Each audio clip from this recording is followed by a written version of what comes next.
Welcome back to another episode of the ShefF1 podcast, and we'd firstly like to apologise for our absence over the last couple of weeks, missing out on the Spanish Grand Prix and Austrian Grand Prix. Turns out our university summer holiday has been a little bit busier for all of us than we first anticipated, but don't worry, we're back now, and I think it's safe to say that F1 is well and truly back as well. I mean, we've had, a triple header, but I don't mean it in a sense of it's been back on our screens. I mean the sport we know and love, that is vintage Formula 1, is back. A new race winner for the season, but of course not a new race winner in their own right. Lewis Hamilton breaking his own record for most wins out of any F1 driver with his 100th and 104th, I think is the stat, and his first win in over 940 days, of course, after two pretty sort of tumultuous years at Mercedes after this new regulation change. But we're here to review the British Grand Prix weekend that has just finished. Amy and I, of course, going at certain points in the weekend as well. I went on Saturday and Amy went down on the Sunday. So once we've sort of reviewed the race and the race weekend itself, we'll give you a little bit of an insight as to our own experiences at Silverstone, because I had a pretty good time there, Amy. I'm not sure about yourself. I'm sure you had.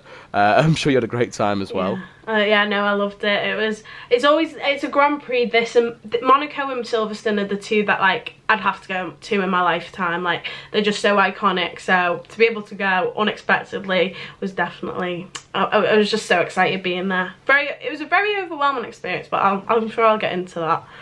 Yeah, no, I know what you mean. It's sort of, as I was driving into the car park, we'll talk more about our sort of personal stuff at the end of the video, but as I was driving up to go and park, just hearing the cars at the end of FP3 I got there, it was just like, why can I hear them? This is weird. But anyway, so we'll delve more into the sort of juicy and genuine parts of this race weekend that we've just had, and it was a pretty good 4-day long weekend for Reform UK voters, picking up seats in the election on Thursday, but the less said about that, the better. And moving on to something a bit more relevant, there was a British driver at the top of every single session throughout the Silverstone race weekend, which, while not being a particularly patriotic Brit myself, was definitely pretty cool to see, and you can't help but feel happy for those that succeeded in the relative sessions. Another pole position for George Russell this season. He continues his good form. However, he's now certainly got a little bit of a battle in the team on his hands, with Lewis Hamilton picking up that illustrious 104th win that he's just been looking for so long now. I mean, Amy, was it well deserved? Just talk us through what happened in the race.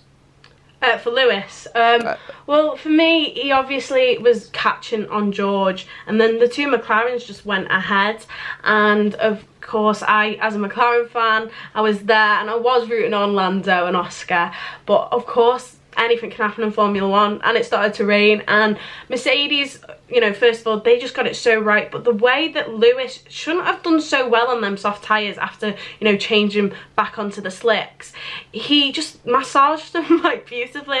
He was able, we seen Lando get overtook by Max so quickly, and it just gone to show that they weren't right, yet Lewis just brought it home beautifully, and it was genuinely just it was a really good moment for Formula 1, and especially, British F1 fans, to see Lewis Hamilton, after 3 years, 2021. But yeah, it was just nice to see, Lewis Hamilton bring it home in front of the British crowd at the British Grand Prix after not having a win since 2021, Saudi Arabia. So yeah, it was special to see. If I could not have had either of the McLaren boys win that weekend, it's Lewis Hamilton every day, because he deserves it. It's been such a wait, and he's such a brilliant driver. But it was nice to see, in a way, for me. Obviously we've had so many battles between Max and Lando over the last few weeks of races that it's like the old dog Lewis Hamilton coming back into it, and there's still such a rivalry, I guess, there with Max Verstappen. He was trying to get him down for that win, but he's just so class, Lewis Hamilton, that it didn't bother him, and he just brought it home.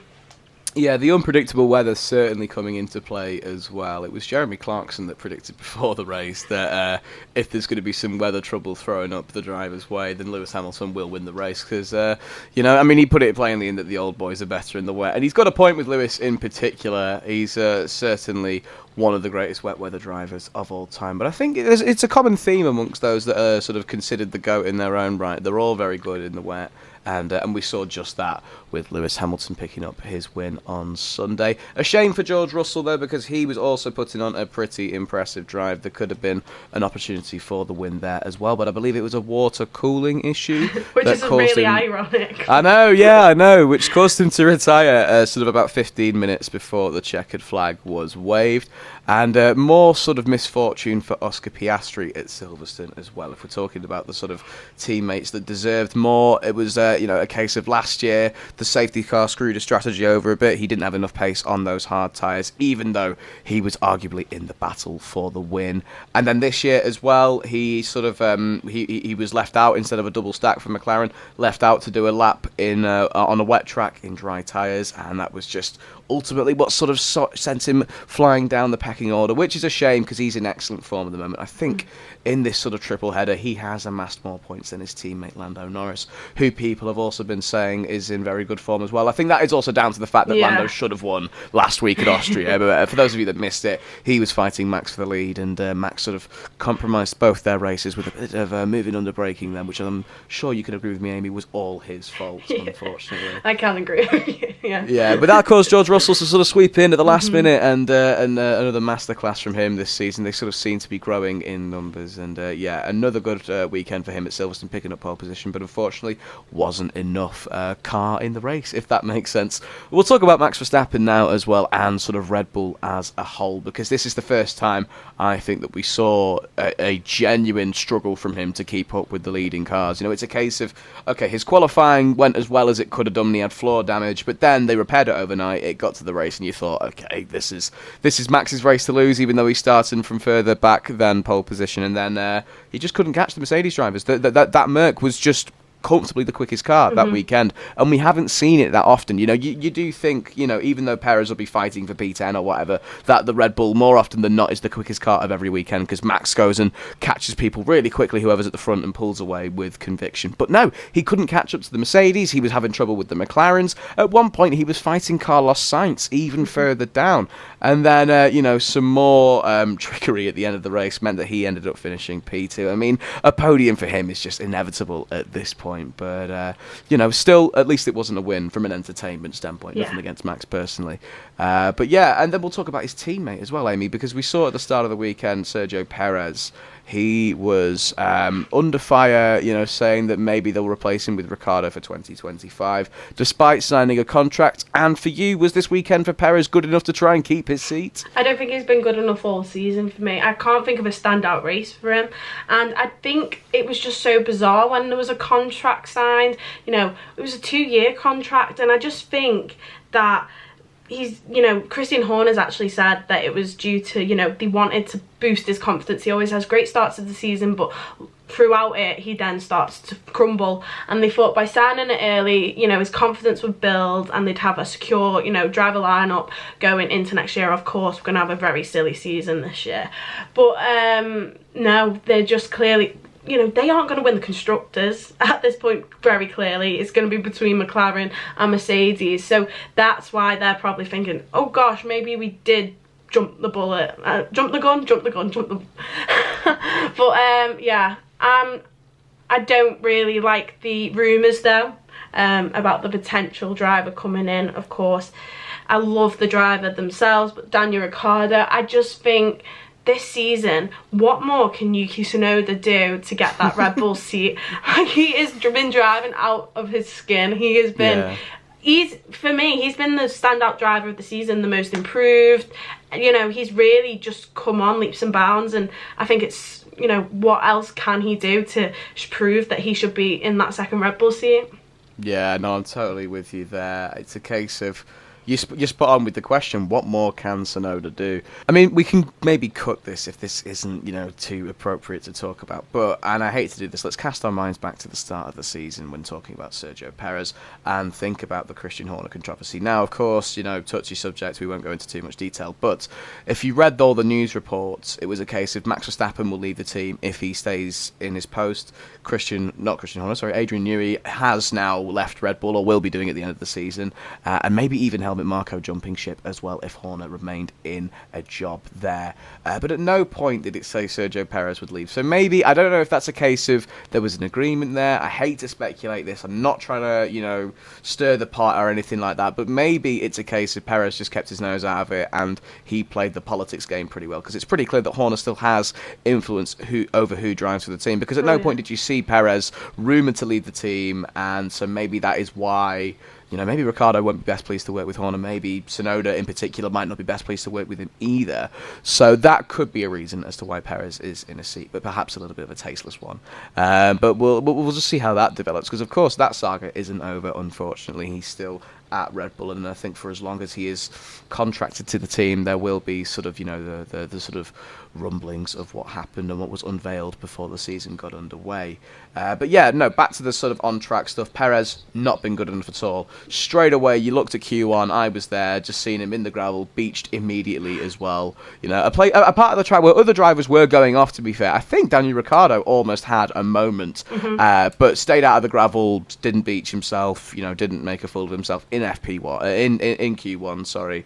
And not a good way to start the sort of main body of the weekend for Perez. And then didn't do anything in the race. I mean, that could be added to the Red Bull. He didn't climb up with any conviction at all. It was a bit of a pathetic attempt, really, of starting from the back and leaping towards the front, because there is definitely a big difference in pace between you got Red Bull, Ferrari, Mercedes, McLaren, all in their own sort of top four of the teams, and then there's Aston Martin, and then the rest of the grid, excluding Nico Hülkenberg and Tsunoda by the looks of things. There is a huge gap there, and so Perez definitely could have at least, fought his way into a points-paying position, but he was nowhere near. And I understand that he's not the greatest driver in the wet either, and so obviously that would have thrown a spanner in the works, but it just didn't do good enough. Plain and simple, it wasn't a good enough drive, and I do think that anyone else in that Red Bull setup would have done something better, but he's driving possibly with that sort of reassurance that he's got a seat for next year, so maybe mistakes aren't as crucial as they used to be for Checo, but... Of course, murmurings that they will replace him with Ricciardo for 2025, despite his contract. We've seen this before in F1. Even, Lewis Hamilton with Ferrari. Contracts aren't as big a deal as they are in sports like football or basketball or something like that. It just doesn't matter. So, yeah, I mean, do you think Perez will be gone at the end of the season, Amy? I want to say yeah, but I've said this the last 2 seasons and he's still here. So it's like he should be gone. But whether he will is a different question. I'm going to say yeah, because I think Red Bull are going to get battered in the constructors this year by both McLaren and Mercedes and even Ferrari. Imagine Red Bull finishing 4th in the constructors championships due to, obviously, not Max Verstappen's role in the team, but obviously Sergio Perez. That has to be screams for a change. And if they don't, then they're just... stupid, and you can, like you said, don't want to speculate, but maybe there's a whole other reason why he's still in that team, which is not the best of reasons, maybe. Yeah, I mean, who knows? Again, we're sort of speculating as to why he's still there, because, I think any other setup, at any other team, this wouldn't be good enough. This form wouldn't be good enough. Say if this was a midfield team, he'd be gone in a heartbeat. Yeah. But of course, this is Sergio Perez we're talking about, a driver that has definitely shown better pace when in a midfield setting, and I'm sure would do a better job in a car lower down the field, because there are drivers that are like that, ones that aren't quite as good as fighting for the the top prizes and stuff like that, but those drivers that can exert the very most out of perhaps a little bit of an underpowered car.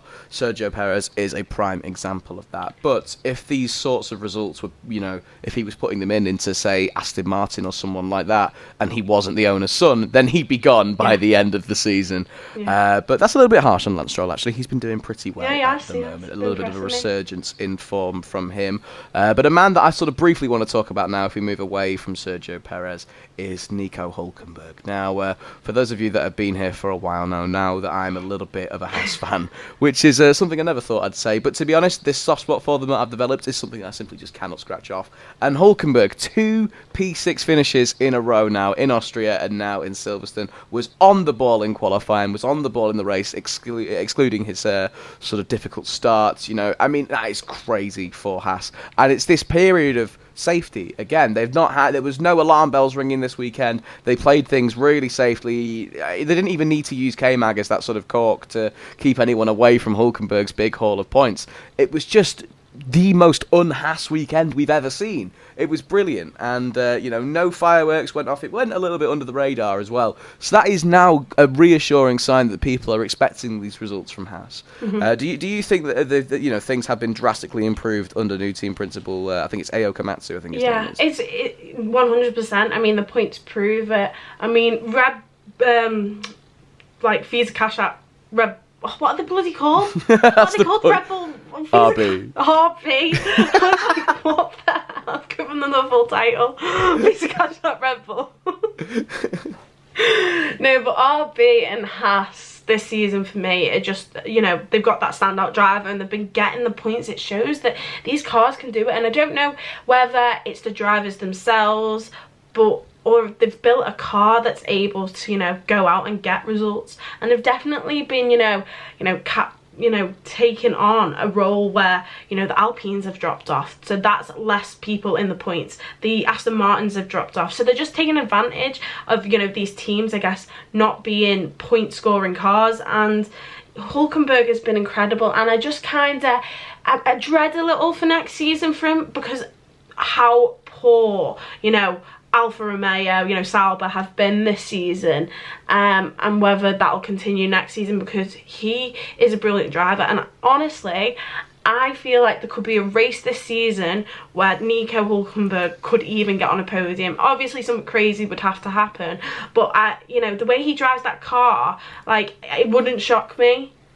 No, I mean, that is something that would make every single F1 fan overjoyed, because I'm pretty sure he now has the record for most races in Formula 1 without a podium finish. Completely undeserved as well, considering how unbearably close he's been in the past as well. But I mean, it also makes you wonder, you've got to factor in something else. How much longer do we have of this version of Nico Hulkenberg? The guy's 36 now. Now, we've got some drivers on the grid who are proving that age is just a number. Take Fernando Alonso, he's in his 40s now, driving, okay, maybe not just as well as he used to, because this season has, rather quietly, not been a particularly great one for Fernando Alonso, but I think people are a little bit scared to admit that, myself included, because he is a wonderful driver in his own right. But, Lewis Hamilton, this isn't the same. I mean, okay, minus this race win last weekend, we haven't seen the sort of the very best of Lewis Hamilton in this sort of twilight stage of his career. Of course, that goes hand in hand with how bad the Mercedes has been since the regulations changed in 2022.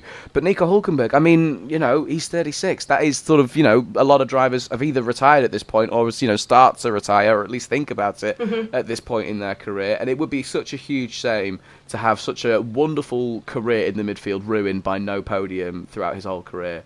And, especially if he makes this move to Audi or Sauber, whatever you want to call them for the time being, and they don't make the necessary steps forward to sort of help him and whoever his teammate may be in the near future, achieve podiums, achieve good points. Yeah, I just hope that we get to, we have a good package from Audi to see Hulkenberg succeed for the last couple of years that he's got left in Formula 1. But yeah, another excellent weekend from him. Just speak about Ollie Behrman, even because we're on the topic yes, of course. That sort of went under the radar a bit. Yeah, more British triumph over the course of the Silverstone weekend. For those of you that didn't see it, Ollie Behrman, one-time F1 Grand Prix starter, if that makes sense. Point finish. Point scorer, youngest F1 driver in history, Ollie Behrman, has signed a multi-year contract with Haas Formula 1 team starting next season. So they have one half of their driver pairing for 2025 and beyond sorted, nice and early. I mean, Amy, is this the right move? Is Behrman a good enough talent for Haas? Is he the right man to sort of maybe take the team forward into the future? And do you think that this maybe is a bad move for him? Could he have waited out for perhaps something even better? No, I think this is absolutely the best move for both parties here. I mean, I think Ollie Behrman is going to take Lewis Hamilton's seat in Ferrari in a few years' time.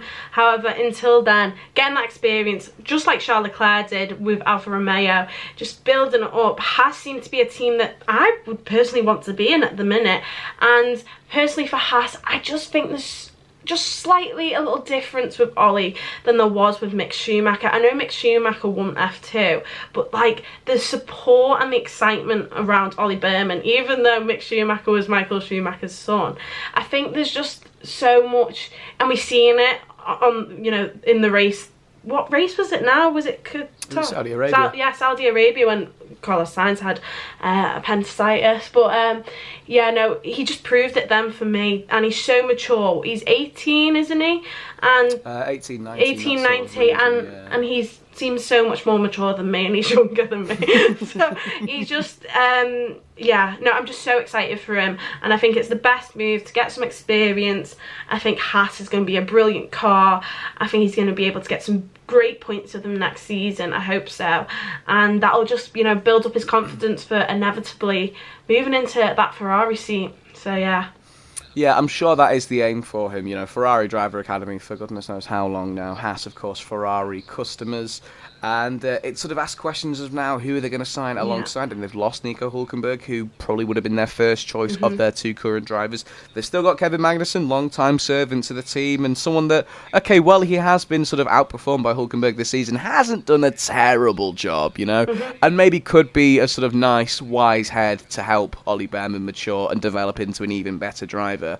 They definitely shouldn't repeat their sort of tactic that they went for in 2021, have two rookies on the grid. Because even though this is certainly a different identity for Haas, I think that just is a bad idea anyway. Two rookies in one team, more often than not, doesn't work out very well. And of course, that just puts a lot of pressure on the both of them without the mentor figure. Sorry, I'm cutting you off. I was just going to say, what about, you know, I'm sure you might have said it yourself, but Esteban Ocon, obviously leaving Alpine, and he's rumoured to potentially go Haas. Like, do you think he's a better option than Kevin Magnussen? Because even though he's maybe younger and he's, you know, he's got a race win, Kevin Magnussen is experienced and he knows that team inside out. So yeah, they've got the pros and cons to both, but what do you actually think would be the better pairing with Ollie Behrman? I think Ocon's a better driver than Kevin Magnussen, certainly at both their respective points in their careers right now. I think Ocon is more consistent, and I think he's just generally quicker as well. I think he is just a better driver, well-rounded wise. But it seems to be that wherever Esteban Ocon goes, trouble isn't far behind him. And, I mean, I do think it was a total overreaction booting him out of the team, especially with no replacement lined up for Alpine. But, you know, he is a little... No, he fell out with Alonso. Okay, he never fell out with Ricciardo. That's because Ricciardo absolutely wiped the floor with him. Fell out with Sergio Perez while they were at what was then Force India, and you know, and then before that it was Manor. So you know, you can't really have a go at anyone apart from the car in that regard. And then kept kept himself well behaved at Mercedes. You know, sort of appeared to be this really innocent side character in Drive to Survive. You know, which is totally dissimilar to what in reality he is. Not to say he's a horrible person or anything like that. I am maybe being a bit too harsh here, but there is certainly. I don't want to say an ego thing there, but I don't know. I think he certainly, and rightfully so, thinks highly of himself because he's a talented driver. But I think with this sort of Haas team at the moment, this sort of calm, all is well sort of environment that they've got going on, I think it would be wise to have Kevin in the team for next year as well. Maybe they are missing out on a top talent in the form of Esteban Ocon, but I'm sure he'll find a seat elsewhere. Perhaps a return to Mercedes on the cards, although Ollie Behrman's teammate in F2 at the moment, Kimi Antonelli, he was there this weekend. He did. I saw him win, I think, his first race of the season in ridiculously convincing fashion. I mean, the kid is a minor. You know what I mean? And he had like an 8-second gap by the end of a sprint race in the wet at Silverstone. I mean, it got better and better for him as the race developed, and he was just flawless. I mean, the lines he was taking as well, you could just tell he's got something about him. And I'm sure, especially after that performance, Mercedes are desperate to promote him to the main team. But they've really just got to, you know, be patient with it, because we've seen this so often, young drivers getting thrown into the deep end far too quickly. And hopefully the same doesn't happen for Ollie Behrman, because after that Ferrari performance, you know, you could say that the sky's the limit for him, but we sort of said the same thing about Nick de Vries and his Williams showing, and then look what happened there. But hopefully, for Ollie Behrman's sake, history doesn't repeat itself in that regard. One thing, you know, leading on from that, Kimi Antonelli, he could go straight to Mercedes, but he could also be in F1 early as this season, and that would be more so with Williams. But I just wanted to say, Logan Sargent, I think he had a brilliant weekend. Solid weekend from him. Narrowly missing out on Q2, sort of almost getting in the points as well. I mean, sorry, you've probably got more to say on it, but yeah. No, it's just, you know, obviously got into Q2. Obviously, Albon also had a great, you know, qualifying. But I've seen a stat, and the amount of races that he's been in, I think it's 30 now. He has out-qualified Sergio Perez 6 times. Obviously, Alex Albon 0. I believe it's no, he out-qualified him in Austria, didn't he? I swear it was one time in Austria. Alex Albon, I think it might be now. I think this stat has not been updated, but yeah, I'm pretty sure Logan Sargent. I think this season, I might be wrong. I read it somewhere that in this first 12 races, he's outqualified Perez 7 times. Yeah, I think since obviously this weekend, I think it's now 7, which is crazy. And like, I just think. It's so annoying because Formula 1 is so, like, you're under the microscope constantly from the media, from the teams, from the fans, and you know. If he could have more time for this rest of the season, which I hope Williams give him, maybe before this end of the season, he may have points, you know, and I think that'll be just incredible for him, and I think it'll be a lot harder to, you know, get rid of him, especially after, you know, the second drivers Williams have had in recent times have also had such unfortunate luck. And yeah, maybe it's not just the driver at this point, and maybe just the pressure that's put on them there, but yeah, no, it was really a hopeful weekend for him, and I just wanted to give a little shout out to Logan Sargent, especially on Independence weekend for America, having to drive around with a British flag. But no, I was really happy for him. But obviously still no points, 11th, but it was something. Yeah, I mean, look, Silverstone is certainly a circuit where he's excelled in the past, so it is supposed to be a little bit expected there. It was his first ever F2 race win, first ever F2 race where an American won as well, which is a pretty cool stat. But yeah, look, it was a really strong weekend from him. It was just a more, again, in a sort of similar vein to Haas, just a more calm weekend, no mistakes, good pace as well. And it's a case of, as well, I think our perception of Sargent would be a little bit different if he didn't have Albon as his teammate. Now, not to say that Albon is, you know, one of the best drivers on the grid, because I don't truly think that, but I just get this impression that this move, Albon to Williams, and this fit is just perfect. I think he obviously clearly has gelled with everyone in the team so quickly, gelled with the car. I mean, obviously he's been there for a couple of years now, but in that time he's done really, really well. And I don't think in any other team he would do as good a job proportionally. I think it is a case of that for some reason this move has just worked out perfectly, and so obviously results minus a couple at the start of this season have been really strong from Albon, and so obviously making it very difficult for Nick Latifi, Logan Sargent. You know, it's a case of, you know, it'd be pretty hard for anyone to sort of benefit from that second seat at Williams. But definitely Logan Sargent's best race weekend so far this season. And if he can keep that sort of form up, then that seat next year is his. There's no doubt that there'll be points on the card for him soon if he can keep up that sort of mentality and that sort of that pace and that consistency that he showed at Silverstone. But we are asking a lot there, because it was a really strong weekend from him, and we haven't seen the sort of this levels of consistency in the past from him, apart from, you know, constant P19s and stuff like that. So it's a shame, but I do get the feeling that regardless of what happens this season, I think they'll let him stay to the end.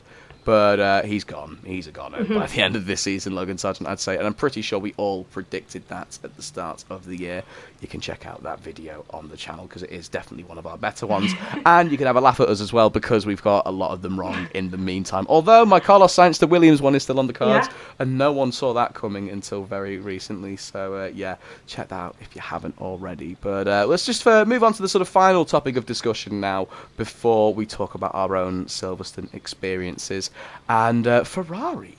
Now, another weekend of, I wouldn't say turmoil, because it wasn't that bad, but you know, they're certainly the fourth quickest team now, and there were sort of shouts at the start of the season for them being second fastest. I mean, in such a short space of time, what on earth has happened there since Monaco? Yeah, I really don't understand. Of course, it's more Charles Leclerc than Carlos Sainz, and Charles Leclerc isn't actually making many mistakes himself. The thing with Charles Leclerc is he's in a Ferrari team which have constantly made mistakes strategy-wise since he's been there. However, he's also a driver who can be very erratic and can crash out and whatever. So, you know, combination of both, it means he can also have very bad or very good weekends. And it's been 4 on the trot now, and it's of course Montreal, Barcelona, Austria, and now Silverstone was awful for him. I mean, they put him on the Inters way too early after, he'd gone from 11th to 8th in the first lap, and of course, wasn't a great qualifier and shouldn't be starting there in the first place. But, Carlos Sainz didn't do much better when he got into Q3. So he managed to move up, and then Ferrari just went and ruined it all with a completely wrong strategy call. And I don't know if they potentially, sacrificed him to maybe get some data on the tyres and what Carlos needed, obviously chasing Max. But Carlos was in his own race, and he actually tracked down Max at one point. There was a point where, Max said in the debrief room how quick Carlos was in the first leg of the race where they were on softs before it started to rain, that Carlos was quite a bit behind, and all of a sudden, within 2-3 laps, he was right behind Max. So, I don't think they needed to do that if that was the case. But it's definitely raised questions about Ferrari, I guess, and Lewis Hamilton's, partnership. Is Lewis, I guess, maybe regretting signing that? Of course, Mercedes over the last few races have brought upgrades at every race, and it's like slowly they were getting faster and faster, and now arguably second, third, it's really hard up there with McLaren and Red Bull, but have proved the last 2 races that they are the best on the grid because they're winning the last 2 races. It's that simple, really. But in my opinion, there's a lot of people saying that, Lewis should be shaking his head maybe. But one, it's really quick to judge. Ferrari are going to bring upgrades at some point, and I'm sure going to be back up there. 2, 2026, I think that's the whole reason that Lewis moved to Ferrari. It's because, in my opinion, I think Ferrari are going to have the best car come 2026. And 3, Mercedes were the reason mainly that Lewis probably left, because he wanted a 2-year contract and they only said they were going to give him a 1-year contract. So they did fumble it probably with Lewis. I'm sure there's a lot more that went on behind the scenes, and Lewis did always want to race for Ferrari, but Lewis asked them that he wanted the 2-year and they only gave him a year, and that's when he made the decision to move. So for me, I don't think there should be too much worry around Ferrari. It's definitely not been good. I mean, I'm hoping for when I go to Hungary at the next Grand Prix that Charles Leclerc can be up there, because I always want him to be up there, but it is looking very bleak at the minute, and I think even if they are going to be up there, it's just going to be point finishes, no podiums, until they bring some upgrades. But I don't think it's anything to worry about.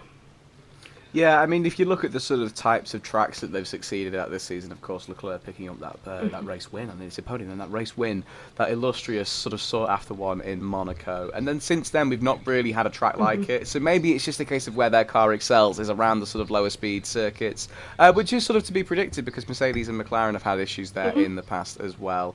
But I didn't anticipate such a huge, quick fall off for Ferrari. I mean, okay, it's not that bad, but they weren't fighting for the podium at any point. I mean, okay, Sainz picked up the pieces in Austria, but Leclerc in particular at Silverstone, okay, he was screwed over a bit with the strategy, but there's no way that he should be qualifying as low as he did in the first place.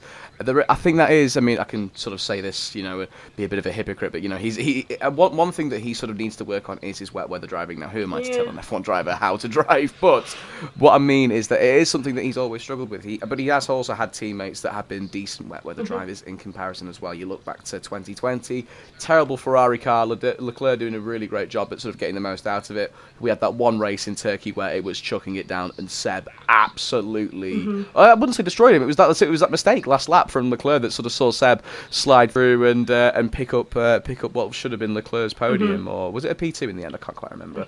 But it's certainly a flaw of Leclerc's sort of wet weather driving, and considering Carlos Sainz likes a slidey car, you would assume that the wet weather conditions suit him down to a T. Not much separating them though if we look in a championship sort of context, just 4 points between the two of them, Leclerc in third and Sainz in fourth respectively. But yeah, it's definitely something that maybe alarm bells are going off at Ferrari, but I mean, there's certainly sort of a sense that this season is a bit of a throwaway one. They have sort of lacked the upgrades, whereas McLaren, Mercedes, even Red Bull have brought more upgrades, I'd say, than Ferrari. They sort of they started off pretty strong. Remember back to Australia, they definitely looked like the second quickest team, and then it's just sort of fallen apart in front of them. But yeah, back to Lewis just very briefly. You are right. It's a case of I think this move to Ferrari is purely a sentimental one. He's achieved everything he wants to achieve at Mercedes, and even though this weekend they look absolutely fantastic, and I listened to the Beyond the Grid podcast with James Allison recently, and he sort of said that, you know, where they went wrong wasn't a case of, how did we think of that? It was a case of, how were we this stupid not to sort of, you know... So it's a case of this success at Mercedes has been sort of coming for a long time. They just haven't been able to sort of scratch deep enough into the surface to sort of find what's been going wrong until very recently. But I feel as though that this new look quick Mercedes is here to stay, which is so weird to think about because we've not had that since 2021. And so a total reshuffle is definitely refreshing to see. But yeah, look, this move to Ferrari for Lewis is a totally sentimental one. He's just made it very clear that, throughout all his career he's wanted to drive for Ferrari. You know, he had red bed sheets, for example, for Ferrari or whatever it was he said, and yeah, look. It's a case of if Ferrari are even quicker once Lewis joins the team, good for him. If not, I doubt he's bothered because he's a top driver. And I'm sure one race win at Ferrari is something that is definitely within reach for the 7-time world champion. But that's about all we've got to say in terms of a genuine F1 newsy sort of context. Let's now move on to our experiences at Silverstone. We may even make this a separate video.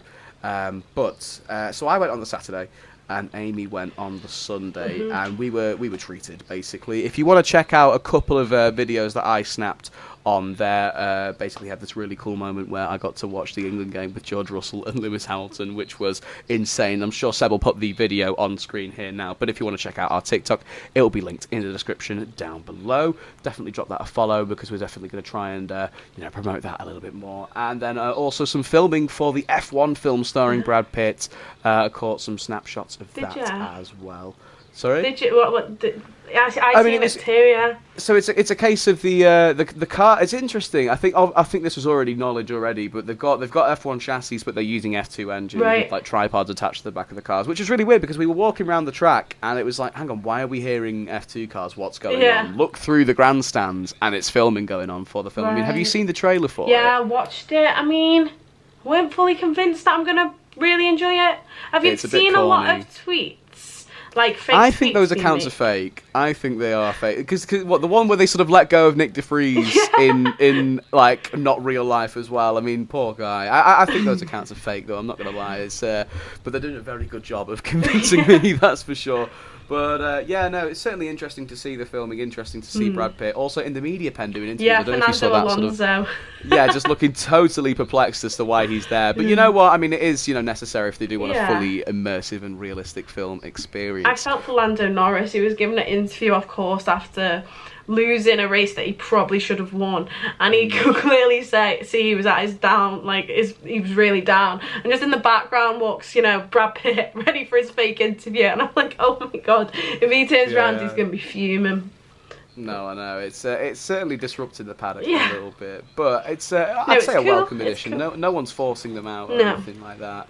And I feel as though there is a sort of very clear dynamic between that they're not getting in the way too much. But I wonder where else we will see them throughout this season, because if they've been to a few circuits, I couldn't tell you where the other ones were. They might have been at Monza, if I'm not mistaken. I mean, you can surely confirm that, but I'm not too sure. Them, but I didn't have the best view, I guess, in Monza, so I wouldn't know. But So F1 film. I mean, I wouldn't say I'm looking forward to it, but I'm not gonna write it off. Yeah, I'm gonna watch it realistically. It's on Apple TV though. I don't have Apple TV, so yeah. I have to get a free subscrition for a few months on it. Yeah, free subscription. Yeah. All right, mate. Yeah, dodgy fire stick. I meant just the trials, but dodgy. Oh, okay, yeah. Fire stick maybe. But yeah, sort of now to the sort of experience. I mean, okay, if you are thinking about going to Silverstone yourself, be prepared to bring your own snacks. Is what I'm going to say, because the food there is extortionate. We're talking like 10 quid for about 5 churros. We're talking, I mean, you got a gyros, didn't you, or a gyros, or whatever they're called, the Greek wrap thing with chips, in 13 quid. And the drinks as well, you're paying like, if you're fancy getting on the sesh at Silverstone, then it's like 15 quid for a double spirit Red Bull, and it's just like, what? It was 7 quid for a Heineken, which is what I expect to pay. Yeah. But the food wise, it was ridiculous, and the queues were quite big, and I weren't the best pleased with the prices. This hat I got was 60 quid, but that's what I expected. I paid €60 in Monza for my Ferrari edition one, and at the end of the day, it's just a keepsake, I guess. I get to keep this, and it's special because it's Silverstone edition. And yeah, so I did get this, but I expect to pay that for like F1 merch in a way. But food wise, bits on the spenny side, to be honest. Yeah, they are very lenient as to what you can sort of bring in as well. If you don't have too much alcohol, that's the only, and of course, other, banned substances. But you are allowed to bring in as much food as you want, pretty much, obviously within reason. But yeah, it's so that's not too bad, in terms of the food. I definitely recommend it as an experience. I mean, okay, ticket prices are ridiculously expensive. We had general admission tickets, and now they've got general admission plus, which is just really annoying. So half the places that were general admission no longer available to us, which was just really just unfair, I'd say. Really? But what was the difference? It was so general admission plus you pay like 20 quid more and you've got access to more areas pretty much. Right, okay. But yeah, it was just any ways to grab money, and no wonder it didn't sell out fully this year. Do you know what I mean? It's just because they've ramped the prices up in every regard. But if you're a bit of a festival goer, then I'd definitely recommend it as well, because there is certainly a festival feel about it, not least because they play music acts sort of after everything is concluded on track, and decent ones at that as well. But there is that sort of festival-y vibe about it. You've got stalls and you've got it's muddy. Yeah, really muddy. Don't wear nice shoes for it. It's really muddy. It's quite wet as well. There was a lot of rain on Saturday, but the day did clear up. It got nicer and nicer, and eventually it was a pretty nice day by the evening. But just this amazing experience, especially when they had the football accommodated for on the stage, and unfortunately they did try to bring out George Russell and Hamilton for interviews and like Q&As and stuff like that, but everyone was pretty vocal about keeping the football on the screen, and George Russell himself as well sort of said that, and so a part of the stage comes forward, so he walked down to the end of that, sat down and watched the game with all the England fans, tried plugging ShefF1 in the background as there were sort of loads of photographers stood right in front of him, and I was in the crowd, so I had like a big sort of sub 2 ShefF1 written on my phone. Fingers crossed that has sort of made any sort of difference, but I doubt it has. And then Lewis came out, which was just surreal. It wasn't something that was on the bucket list in the first place, watching the England game with two F1 drivers, but especially one of them being the greatest of all time. But now I can certainly cross it off, which is pretty cool to say.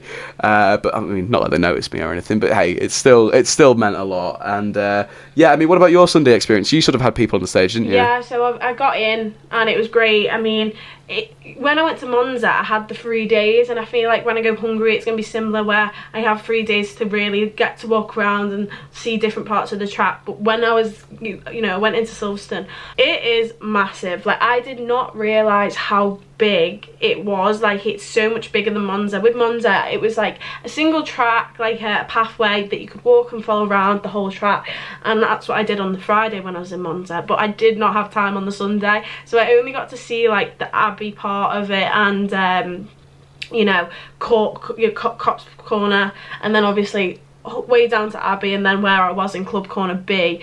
Last minute tickets, the best thing ever. Oh my word, I was in my Girls Across the Grid group chat. One of the girls couldn't go, so she was giving them away, and yeah, I snapped them up really quickly, and I was off within a day's notice. But yeah, I watched the race with one of the best views I've ever seen of anything, and I really compared the two, Silverstone and Monza, because in Monza was general admission, and even though I don't know, maybe I felt a bit more freedom, being able to walk about wherever I wanted, sit wherever I wanted, and was a lot closer to the track. The view just, I could enjoy the race, I could actually know what was going on. Every time they came round, I knew who was in what position, and it just felt like a proper F1 fan. But of course, there was so many overtakes happening in the race with Lando, with Lewis, with George, with Oscar, and of course British teams, British drivers, everyone was cheering. And when Lewis came to bring it home on that final lap, the cheers were like a football match. Like, of course F1 is so passionate, but like it was genuinely like everyone was out the seats cheering. It was just really lovely to see. And of course Lewis Hamilton actually came onto the grass after he parked up, and he came with the Great Britain flag and was waving at everyone in the crowds, he was literally just in front of me. And then of course, like you said, it's not just a race, it's an event, and there's so much music that goes on. So I headed down to the main stage after the race, and I was thinking, oh, I wonder who they're going to bring out, because he never said who they were going to bring out. But I was hoping after that win, surely Lewis. Yeah. And of course, I was stood there, and guess who came out? Sir Lewis Hamilton. And he was there with his whole family. He brought Roscoe out. Roscoe was literally in front of me, and he was just like being so thankful, and it was quite emotional actually, like, because knowing how emotional he got after that win. The only time he's ever cried after a race win, he said. Yeah, like he just felt it so much different, and it was just so nice to see him, because I feel like people have a perception of him that he's like he's not humble, and he's got all this money, but I just think he's such a genuine guy, and you could really tell how made up he was with this win. And then of course he then wanted to crowd surf, so literally maybe like 10 people to my right into the crowd, Lewis Hamilton was getting crowd surf. So if he got carried towards the left, I would have been touching 7-time world champion Lewis Hamilton. And then so that was lovely. He went back in, and of course I try not to have bias, but I am a massive McLaren fan, and I was like, are they going to bring anyone out? And next minute on the big screen, welcome the McLaren team, we're just Lando. It was Oscar, and they were a bit miserable at first, but of course the crowds were like, that was the team I seen most represented the whole weekend, McLaren. So much Lando stuff, so everyone went crazy for them. Everyone was chanting Shuey, and they apologised for the race result, said they should have won, but they're on to bigger and better things hopefully when it comes to next week. And definitely I'm hoping for a win in Hungary, but they did a Shuey in front of me, and definitely I was just so close, because people left after Lewis thinking that was it. So I moved forward just hoping, someone might come, and then I was literally maybe 5 people away from Lando Norris, which is pretty cool. So every race I've been to so far, I've seen a driver in the flesh, and now I'm hoping 3 in a row I'll get to see someone else next time. Yeah, one final thing just before we finish up our video as well. If you are going to an F1 race weekend with support races, just hope that one of them gets cancelled in the morning, because I've got to say, the vibe in the evening, but I sacked off the full, I sacked off the 90 minutes of the England game. Thankfully it went to extra time so I could watch that, but I sacked it off to experience Silverstone more, because I thought, I'm not going to be here for a while. And an F3 race that was in the morning got cancelled because it was about 9:20 and it was too rainy, and so they did it in the evening, and oh my word, the vibes were immaculate. Watching those cars and listening to those cars as well, oh my word. Did you get any F3? Wild, yeah, they're just gorgeous. I didn't manage to even watch F2 because we were quite late coming in. The traffic was insane. But when I was at Monza, like, it's quite a big walk in to this, you get dropped off quite far away, and it's probably about a 20-minute walk into the circuit, and 20 minutes away you can hear the F3 cars going around, and it is insane, like the noise that comes from them. And then of course F2, they're quite loud, and F1 seemed quite subtle when you compare honestly, I mean, maybe because I was a little bit closer, because for the F3 race, they stopped caring. The steward stopped caring about excuse me, about who entered the grandstands with no matter what ticket you had. At the start of the day, they were like, "Yep, can't come in here." End of the day, they just didn't care. So I got into a grandstand with general admission tickets, and they were so loud, and they sound amazing as well. It's not like just a loud sound that's like a bit of an ear sore. They are gorgeous cars in their own right, and they are good looking cars as well. But apparently they're a bit of a pain in the backside to drive, but I wouldn't care. For me, they are just the perfect example of a racing car, because just the way they sound, the way they look, they're just, I loved it. And in the evening as well, it wasn't exactly sunset, but it was really bright, and it was like really sort of like evening vibes watching F3, and it was just like, this is what Silverstone's all about. And then got to do limbs with Lewis and George, which was nice after seeing England go through to the semis. Of course, that'll be tomorrow or maybe today, depending on when this gets uploaded. But this is not football, this is F1 we're talking about here. And actually, I say that, we're going to round out the video now. We're going to say goodbye, and we'll see you in a couple of weeks' time when Amy visits Hungary. We'll of course do our sort of usual predictions and reaction to that, but there will be some bonus content, and I promise you this time that there's going to be more content, because Amy's going and she's going to hopefully vlog as much as she can. So cheers to Amy for... Sorry? Hopefully be a good race to react to. Yeah, I mean, it usually provides some entertainment here or there, Hungary. But make sure to stick around, subscribe if you haven't already, and hopefully by then Seb Alston will be back joining us as well. He went disappearing just like his driver Pierre Gasly. Pierre Gasly didn't even make a start at Silverstone, unfortunately. So maybe that's why he's not with us. That's a lie. He's moving house. But cheers to Amy for coming on with me, and we will see you in a couple of weeks' time. Goodbye. Bye.